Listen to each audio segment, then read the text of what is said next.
Stephen Covey ने यही बात लिखी है, the 7 habits of highly effective people पुस्तक लिखा जो सबसे प्रसिद्ध मैनेजमेंट बुक है। उसके बाद उन्होंने एक और अच्छी बुक लिखी है, द 8th हैबिट। उसका सब टाइटल है फ्रॉम इफेक्टिवनेस टू ग्रेटनेस, असरकारकता से महानता तरफ। उसमें यही बात लिखी है। स्टीफन कॉवी आए थे भारत, 5 दिन रुके ये बुक की प्रमोशन के लिए, 4 सेमिनार किए। एक सेमिनार 700 से 1000 लोगों ने अटेंड किया। एक डेलीगेट फी 23,000 रुपए की थी। मुंबई में ओपनिंग हुआ, ओबेरॉय में फंक्शन था, 700 सीट्स थी। 24 घंटे पहले ई टिकट ओपन हुई और 86 सेकंड्स में 1 मिनट एंड 26 सेकंड्स में 700 डेलीगेट्स ने पैसे भर दिए पूरे भारत में से, क्योंकि नाम तो बड़ा था स्टीफन कॉवी। 6 घंटे के सेमिनार में 5.5 घंटा सेमिनार मैनेजर्स और वीडियो ने चलाया। आधे घंटे के लिए ही सिर्फ स्टीफन कॉवी मंच पे आए थे। आधे घंटे में 10-12 बार वे एक वाक्य बार बार बोलते थे। वही वाक्य को, वही सेंटेंस को बॉक्स आइटम बना के दूसरे दिन डीएनए न्यूज़पेपर में पूरी आर्टिकल छपी थी। If you have not attended yesterday's Stephen Covey seminar, you can read this article. It is equally good in the thought process of attending the whole seminar. और अगर आपको पूरा आर्टिकल पढ़ने का समय ना हो तो ये बॉक्स आइटम आप पढ़ लेना। ये बॉक्स आइटम में जो बात लिखी है, that was the sentence that Stephen Covey talked again and again, perhaps more than 10 times in his half an hour of physical presence upon the stage. और वो क्या था? Don't expect others to change. First change yourself, others will follow. वो व्यक्ति मुझे अनुकूल हो वो बाद में सोचना, पहले कौन सी जगह पे मैं उनको अनुकूल हो सकूं वे पहले आप सोचे। This is spirituality in management. उपनिषद में ये बात है। All credits to Stephen Covey ये विचार के हिसाब से, लेकिन ये विचार हमारे उपनिषद में है। Don't expect others to change. I am quoting Stephen Covey not just word to word but letter to letter. Don't expect others to change, first change yourself to suit others and then others will follow. तो attitude ये रखना है काम करने की, मुझे सब कोई अनुकूल हो तो देखो मैं कैसा काम कर पाता हूं, वो एटीट्यूड नहीं है, गलत है। आप अपनी टीम को अनुकूल होके सबके पास अपनी एनर्जीज डेवलप करके टीम वर्क बढ़ा के कैसा काम कर सकते हैं, वही सफलता है। तो that comes in attitude. Don't expect others to change, otherwise everybody is expecting others to change.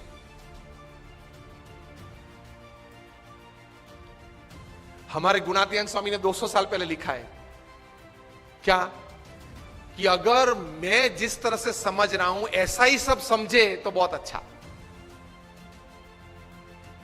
तो प्रमुख स्वामी ये सिखाते थे कि थोड़ा गम खाना, मतलब बड़ा मन रखना, एक्सेप्टेंस लेवल बढ़ाना, इंसल्ट्स या डिसरिगार्ड्स हो तो उस वक्त जरा स्थिर रहना, तो आप आगे बढ़ पाएंगे। You are not checked by your performances. You are checked by how you handled failures. Fortune 500 के बारे में तो आपने सबने सुना है ना, Fortune 500 कंपनीज, उसमें से कहीं सीईओज को मैं मिला हूं। नेशनल इंटरनेशनल सेमिनार्स में हम मंच पे साथ में रहे हैं। अभी 2 साल पहले शिव खेरा और हम लोग साथ में थे। बहुत अच्छी बातचीत, वार्तालाप हम मंच पे बैठे तब हुआ था। बड़े बड़े सीईओज को मैंने पूछा है, मल्टीनेशनल कंपनीज के सीईओज को, कि the person to whom you are paying more than 10 crore rupees per annum in salary, what do you ask them in their interviews?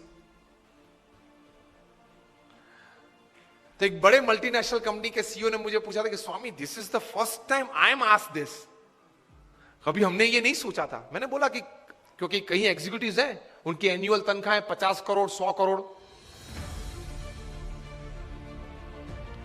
मैं जागृत अवस्था में बोल रहा हूं।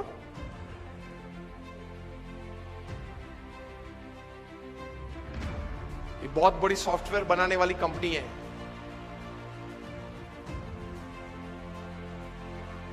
हाँ, इन्फोसिस नहीं, इंडियन कंपनी है, अमेरिकन कंपनी है।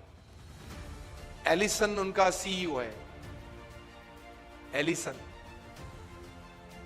ऑरेकल, ऑरेकल कंपनी है, आप नेट पे जाके ऑरेकल खोलना, एलिसन नाम डालना और उनकी तनख्वाह आप देखना। पिछले 5 साल की उनकी एवरेज तनख्वाह है $400 million per year. Silence. $400 million, $1 million मतलब 65 करोड़ गिन लो, चलो राउंड फिगर 70 करोड़ गिन लो। $1 million is, that is $10 lakh is 7 crore rupees. So 400 million is 2800 crore rupees per annum salary.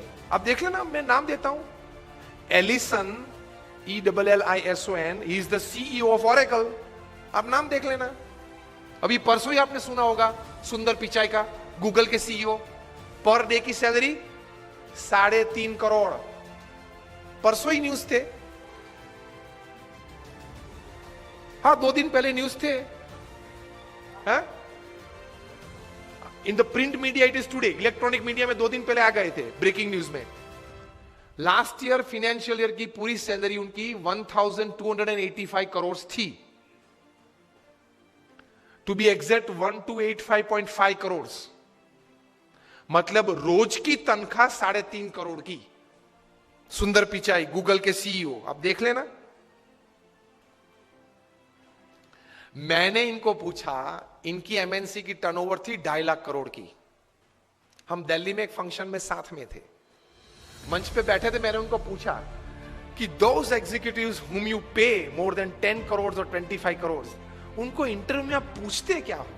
क्योंकि उनके पास डिग्रीज तो एक्स्ट्रा ऑर्डिनरी है, he is a double MBA from LSE और Harvard, academics तो पूछना नहीं है।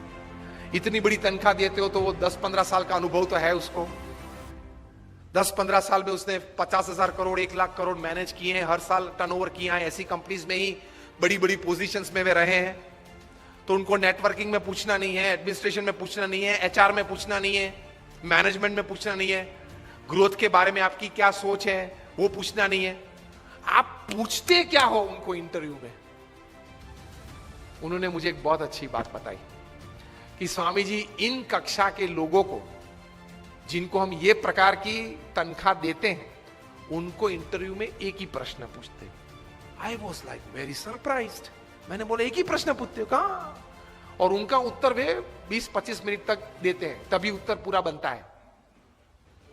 That was more surprising. I said what do you ask? He said हम एक ही प्रश्न पूछते और ये पूछते हैं, describe a big failure in your life and how did you handle it? प्रश्न क्या पूछते हैं इन कक्षा के लोगों को? Describe a big failure in your life.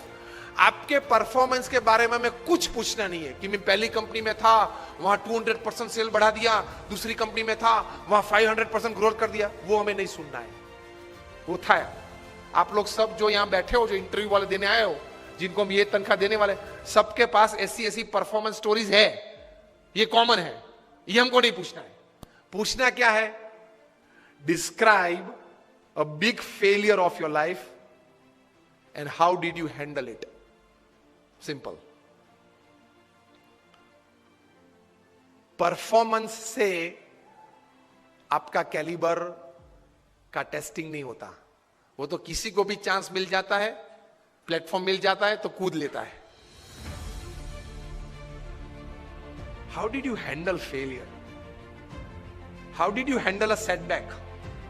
How did you handle a fall in your life? That is important. क्योंकि अब रूटीन में जब हमारी अगर हमने आपको हायर कर लिया, रूटीन में हमारी कंपनी चलती होगी, तो आप तो अच्छा परफॉर्मेंस दिखाए नहीं वाले हो। लेकिन कंपनी में अगर बड़ी आफत आ गई तो आप क्या करोगे वो बताओ। बाकी तो आपकी जगह और कोई भी ये कंपनी चला लेगा। Isn't it a very important question?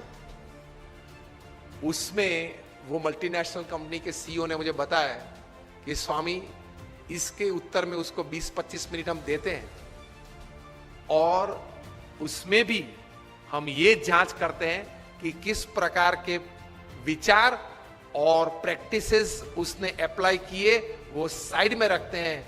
किस प्रकार के एटीट्यूड्स उसने उस वक्त रखे, उस पे हम गौर रखते हैं। What we see in his answer is not what he thought during failure, not practicals what he applied to come out of that failure. What we see is what type of attitude he kept when he was a failure, when he met failure in his life. तो महान लोग ये परिस्थिति में इस प्रकार के attitudes रखते हैं। तो इसमें ये बात आती है गम खाने की। ये बहुत बड़ा विचार जो प्रमुख स्वामी महाराज ने दिए, उसमें कई प्रकार के ऐसे अर्थ आ जाते हैं। That is the greatness of life. How do handle failures?